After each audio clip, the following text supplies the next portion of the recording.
io mavandivandy fitiavako anao le sy sangisangy sy vozaky iaho agnaraky anao fa fitiavako anao tena ampoko ao sy vandian'izao ne ny fatena maty fa ty tagniniako angalako valy fa tiamponao ao ne ny mba hambarao fa mararigny foko mandiniky anao faramagneko valiko iha zaho ane sy hampijaly anao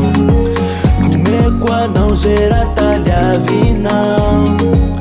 satria tegna tiako loatsy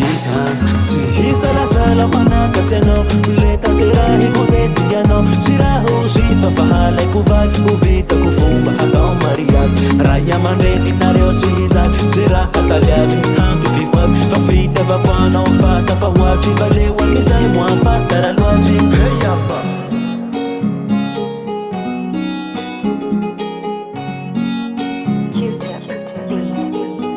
maraiky ho toatsy de mavovava ze raha safany tena mazava valeo moa fa ela loatsy fa fitiavako anao sy tafaboaky na maro tio miasa tsy agnisy aolo tsy tiako satria namboary devoly fagnampona hoamne ny mba ambarao fa mararigny foko mandiniky anao faramagneko valiko iha zaho ane sy hampijaly anao omeko anao ze raha taliavinao satria tegna tiako loatsy tsy hisalasala manakasy anao le tanterahiko ze tianao sy raha ho zipa fa halaiko valy ho vitako fomba hatao mariazy raha iamandreninareo sy hizaly ze raha taliavy handoviko aby fa fitiavako anao fata fa hoatsy valeo amizay moafatara loatsy faramagneko valiko iha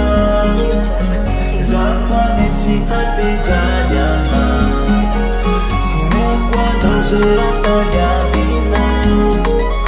satria tegna tiako loatsy